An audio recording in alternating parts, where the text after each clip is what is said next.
Stay in touch with us on Facebook and Instagram at Unique Yet Connected. Hello and welcome back. From myself, Kinga, Nick, and Candy, we wish you a truly connected and fulfilling new year. We are thrilled to be back in 2026, doing what we do best, sharing wisdom from the field of systemic family constellation. May this year be one where you allow the light in and release the burdens of the past. Let's start the new year by exploring the very architecture we built to keep love out. What is the cost of never letting anyone truly see you? Not just the cost to others, but the cost to your own soul. Have you ever built a house around your heart with walls so thick the light can't get in? And then one morning you realize you are trapped inside your own fortress. We call it protection. We call it self-reliance. But often the impenetrable wall is not built to keep the world out. It is built to hold an unbearable pain in, a single devastating wound that the body is terrified of re-experiencing. In this episode, we explore the architecture of distance, the great irony of the protective wall. It doesn't keep you safe. It keeps you alone. Tune in to episode 86 of Unique Yet Connected podcast. You are now listening to episode 86 of Unique Yet Connected podcast. The theme for this episode is the architecture of distance.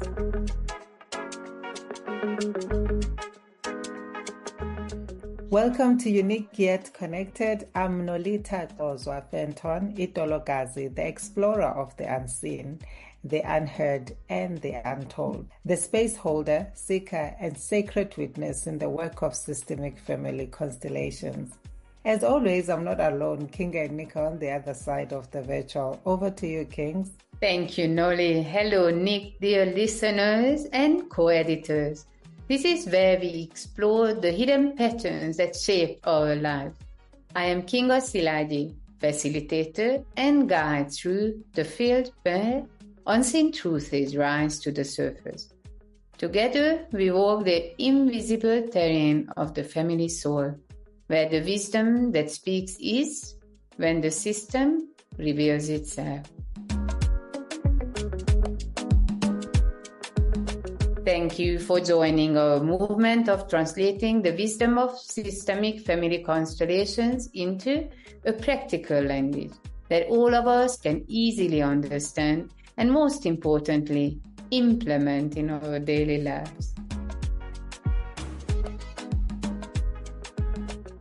This is The Field Knows, a series woven from the revelations, shifts, and ancestral whispers that meet us in our workshops and private sessions.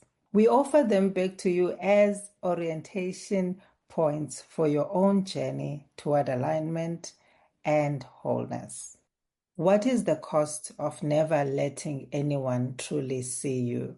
Not just the cost to others, but the cost to your own soul. Have you ever built a house around your heart with walls so thick the light can't get in? And then one morning you realize you are trapped inside your own fortress. We call it protection.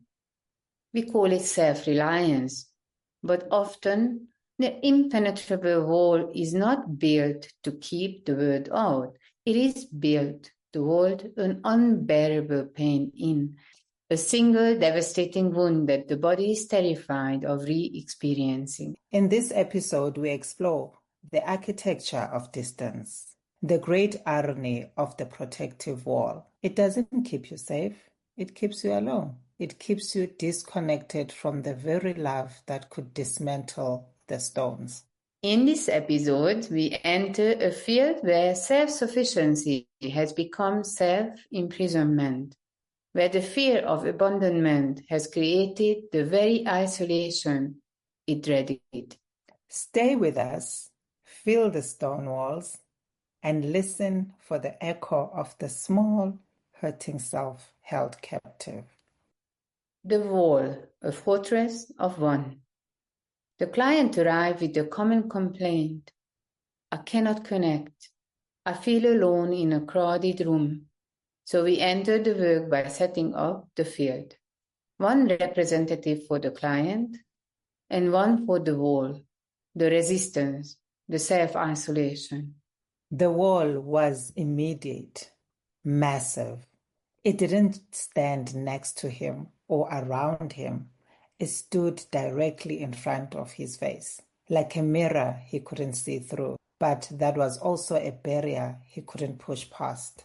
The body language was fascinating. The client's representative was trying to peer around the wall, trying to reason with it. The wall, however, was implacable, unmoving, silent. It wasn't aggressive, it was just exhaustingly dense. We saw the price of the wall immediately. Deep fatigue.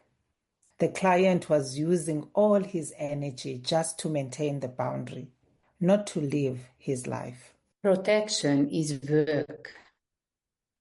And that work steals your vitality. It stops the flow of love and the flow of life. The wound, a young boy's fear. We had to ask, what is this massive structure protecting? So Kings brought in a representative for the wound, the pain the client was afraid to feel again.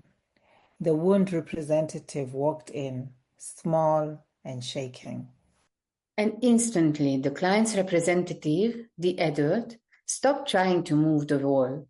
He started trying to hide the wound. He spun around and stood with his back to the wall, physically shielding the pain. The field showed us the wall is a second-generation problem. The first problem is the pain. The wall is just the desperate, clumsy solution. And then the real surprise. The wound wasn't the adult trauma the client spoke of, a memory of early primal separation. The wall wasn't built by a strong, capable adult. It was built by a terrifyingly lonely little boy who made a desperate contract. If I don't need anyone, they can't leave me again. That contract is a genius survival mechanism, but it comes with an expiration date. The little boy survived. The adult is suffocating. The parent who couldn't look. To understand abandonment, we had to bring in the source. We brought in the mother, and the mother walked in, and she stood not with the client, but with the wall. She didn't create the wall, but she was leaning on it. The mother couldn't hold the boy's pain. She was too exhausted, too overwhelmed. So the wall became the family's unspoken rule. Don't need me too much. The mother's avoidance accidentally ratified the boy's contract of isolation. The client's adult self suddenly crumpled, not from his own pain, but from seeing his mother's weariness. The adult client realized his wall was also a way to be a good child, a child who didn't burden the parent. So I went to the mother. I asked her to look at the representative of the little boy. Can you see his pain? The pain he has held for decades. And the mother, through her representative, took a long, trembling breath and finally said, couldn't look then. I was too empty. I see you now, my son. And that was the moment the energy of the wall shifted. It didn't disappear, but the heavy, dense stone became translucent. It was no longer a fortress, but a tired, temporary shield that had served its time. When the original witness finally acknowledges the original wound, The burden of the protective architecture lessens immediately. The body can finally stop standing guard. You are still listening to episode 86. The theme is the architecture of distance. Remember, when you comment, ask questions, like and share our content and links, you help us grow and change lives together. Like us on Facebook and on Instagram.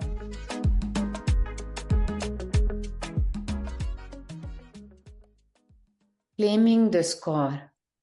The wall was now soft, but the client still felt vulnerable because the wound, though acknowledged, still felt like a hole in his being. We had to transform the wound into a scar, a place of power.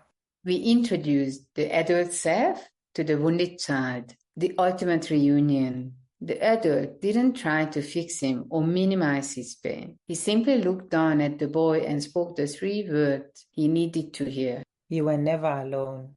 I am here now. The small boy stopped shaking. He didn't merge, he was simply held. The wall completely dissolved. It became a boundary instead of a barrier. The client's body straightened.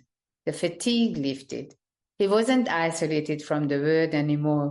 He was rooted in himself. The great shift. He internalized the protection. The fear of abandonment was replaced by the certainty of self-possession. I will not abandon me again. Let's pause here for 10 seconds of deep silence. Allow yourself to feel rootedness.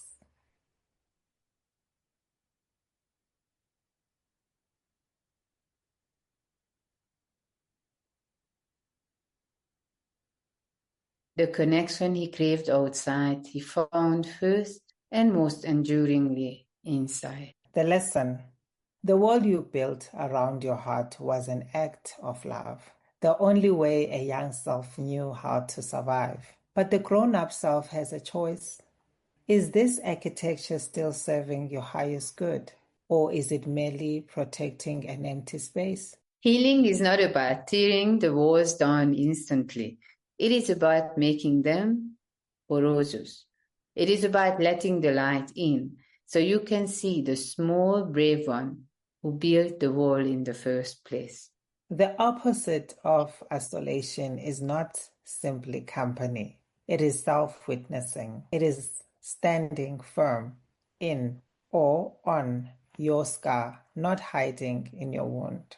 If you feel the chill of isolation, if you are tired of the constant work of maintaining your distance, I invite you to consider the contract your younger self made to survive. You can thank the wall and you can retire it. Ask yourself this week, perhaps just before you fall asleep, what is the single simple truth my younger, isolated self needs to hear from me?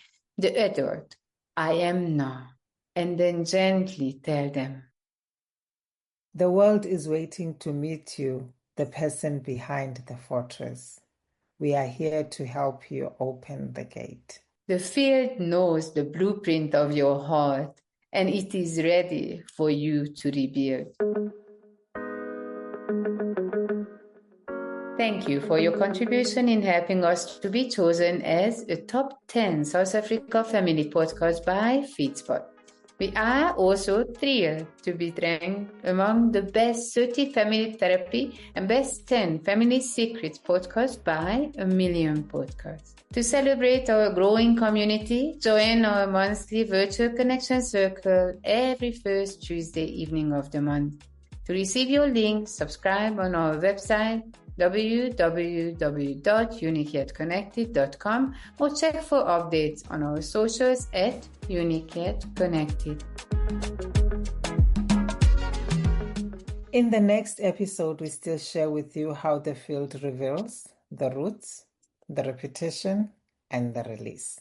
And along the way, we will guide you in understanding how this work can support your own healing. Because the field doesn't just know my story, it knows yours too. So take a deep breath in and out. Open your heart and join us as we share with you what the field knows. Because sometimes what you are searching for isn't outside of you. It is waiting quietly in the field for you to remember.